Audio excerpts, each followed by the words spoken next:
Hello दोस्तों, मेरा नाम अभिषेक है और आज इस वीडियो में ब्रीफ में आपको बताऊंगा दोस्तों कि आखिर क्या कट ऑफ हो सकती है ईएसबी ग्रुप वन सब ग्रुप थ्री की, जो व्यापम का एग्ज़ाम हुआ है मई में ही।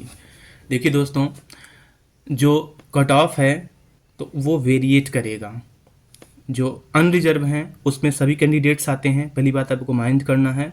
और दूसरा जो कॉमन सीट्स हैं, post code 20 and post code 11, इसमें लगभग सभी compete कर रहे हैं। लेकिन ज़रूरी नहीं कि जिनके 170 175 नंबर हों वो पहली पोस्ट उन कॉमन को ही दिए हों, क्योंकि मेरे हिसाब से जो टास्क मैनेजर है 5400 ग्रेड पे है उसके लिए तो जा सकते हैं, लेकिन बकाया के लिए नहीं जा सकते। तो देखिए दोस्तों, जो कॉमन पोस्ट कोड हैं, अगर किसी ने फर्स्ट प्रेफरेंस उसे दिया है तो उसका मेरे हिसाब से कट ऑफ हाई रहेगा। अनरिजर्व का 164 मेरे हिसाब से कट ऑफ रह सकता है। कॉमन पोस्ट कोड के लिए 163 मेरे हैं दोस्तों, मुझे होने के चांसेस ना के बराबर लग रहा है, बहुत कम लग रहा है। और जिनके दोस्तों और स्पेशलाइज्ड कोर्सेस उन्होंने किया, लाइक एमबीए किया है, एमकॉम किया है, और बकाया और सब्जेक्ट से अगर स्पेशलाइज्ड उन्होंने मास्टर्स किया है, उनका कट ऑफ बेहद कम रहेगा दोस्तों। देखिएगा, यहाँ पे कुछ ट्रिकी पॉइंट्स हैं, आपको समझना बहुत ज़रूरी है। ये कोई ऐसा एग्ज़ाम नहीं है कि अगर आपने किसी भी सब्जेक्ट से कोई भी कोर्स किया हो तो आपका कॉमन एक मेरिट लिस्ट तैयार होगा, ऐसा नहीं है। आपका सब्जेक्ट के आधार पे आपने किस सब्जेक्ट से मास्टर किया है, कुछ कॉमन सब्जेक्ट्स भी फंस रही हैं, उस हिसाब से आपका यहाँ पे कट ऑफ निर्धारित होगा। मेरे 163 आउट ऑफ 200 हैं। मेरा कंप्यूटर से स्पेशलाइज्ड कुछ पोस्ट के लिए मैं एलिजिबल हूँ। कंप्यूटर प्रोग्रामर, मुझे प्रोग्रामिंग नहीं आती है।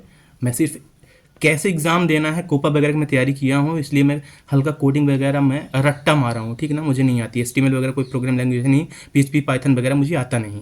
तो इसलिए जो पोस्ट कोड 5 है प्रोग्रामर की, वो मैं ज्वाइन नहीं करूँगा अगर मेरा होता भी है। और मुझे लग रहा है जहाँ तक कि 160 से कम यूआर का नहीं जाएगा, 160 से ज़्यादा ही जाएगा जिनका कॉमन है, और मोस्ट प्रोबेबली 164 जा सकता है। जहाँ तक मुझे पता चला है तो टास्क मैनेजर के लिए एक कैंडिडेट ने पहले फर्स्ट प्रेफरेंस दिया है, उनके 164 मार्क्स हैं, और कुछ कैंडिडेट्स के 168 171 मार्क्स आए हैं, लेकिन ओपनली उन्होंने कोई प्रूफ नहीं दिया है, आके हमारे सामने नहीं बताए हैं, या फिर किसी के सामने भी सोशल मीडिया पे। और ऐसे कैंडिडेट्स होते हैं यूजुअली। तो 164 अनरिजर्व के लिए, कॉमन पोस्ट के लिए जा सकती है। स्पेशलाइज जो कोर्सेस हैं उनका, अगर मान लीजिए कोई एमबीए किया है फाइनेंस से, और जो भी अलग अलग सब्जेक्ट हो, मुझे ज़्यादा आइडिया नहीं है, एमकॉम है और बकाया सब्जेक्ट हैं, उनका अगर 150 के आसपास भी है अनरिजर्व का, जो पेपर का लेवल रहा है दोस्तों, होने का पूरे चांसेस है।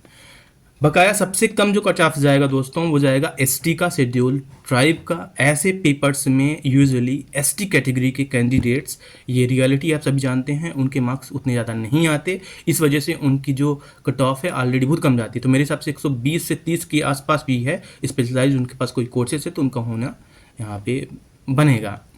और अनरिजर्व से कम सभी के कट ऑफ जाएंगे। अगर आपके 150 के आसपास नंबर राउंड कर रहे, रोटेट कर रहा है, आपके पास स्पेशलाइज्ड कोई कोर्स है, तो यू आर इन। और अगर आप you are reserve from reserve category और फीमेल अंडर अनरिजर्व और ईडब्ल्यूएस, तो आपका और अच्छा चांसेस बनता है। अनरिजर्व में सभी कैंडिडेट आ जाते हैं जिनके हाईएस्ट मार्क्स रहते हैं, टॉप मोस्ट मार्क्स रहते हैं।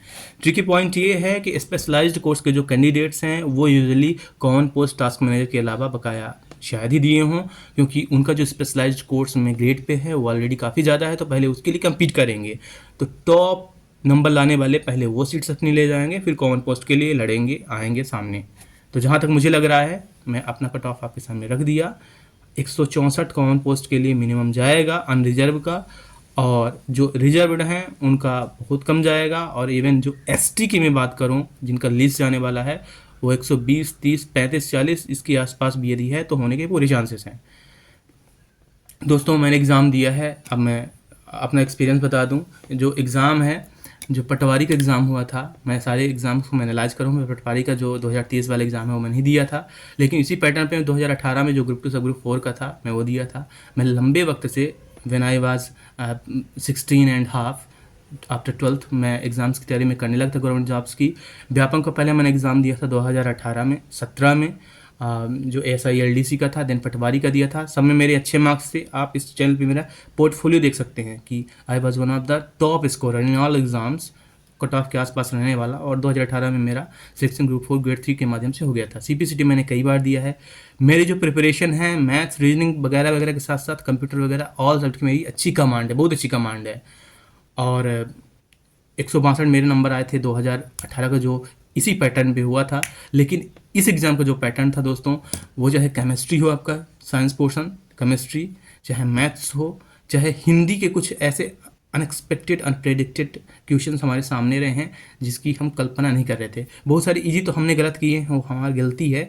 लेकिन आप ये समझ सकते हैं कि यूजुअली सबसे ज़्यादा कंपटीशन कहाँ रहता है, जहाँ केवल आपसे ग्रेजुएशन मांग लेता है। किसी सब्जेक्ट से आप मास्टर्स की हों, ग्रेजुएट हों, कुछ भी, मास्टर्स नहीं ग्रेजुएशन, तो वहाँ पे कट ऑफ ज़्यादा हो जाता है। 12th बेस पे अगर कोई भर्ती आती है उसका कट ऑफ और ज़्यादा रहता है।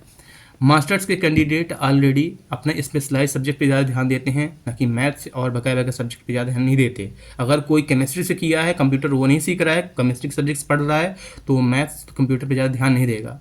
दिस इज़ द रीज़न कि क्यों कट ऑफ कम जाएगा स्पेशलाइज्ड कोर्सेज का, सब्जेक्ट्स का। अनरिजर्व का औरों से ज़्यादा जाएगा, क्योंकि जो टॉप स्कोरर रहेगा और वो पोस्ट प्रेफरेंस अगर कोई वो दिया होगा उतना जाएगा। मैं कॉमन पोस्ट के लिए आपको बता दिया कि कितना कट ऑफ रहेगा। दोस्तों वीडियो ज़्यादा लंबी ना हो, मैं वो कैंडिडेट हूँ जो जिसने एग्ज़ाम दिया है और ऐसी वीडियो लाने वाला है, सोशल मीडिया पे ऐसे अपने मार्क्स शेयर करने वाला सबसे ज़्यादा स्कोरर मैं ही हूँ।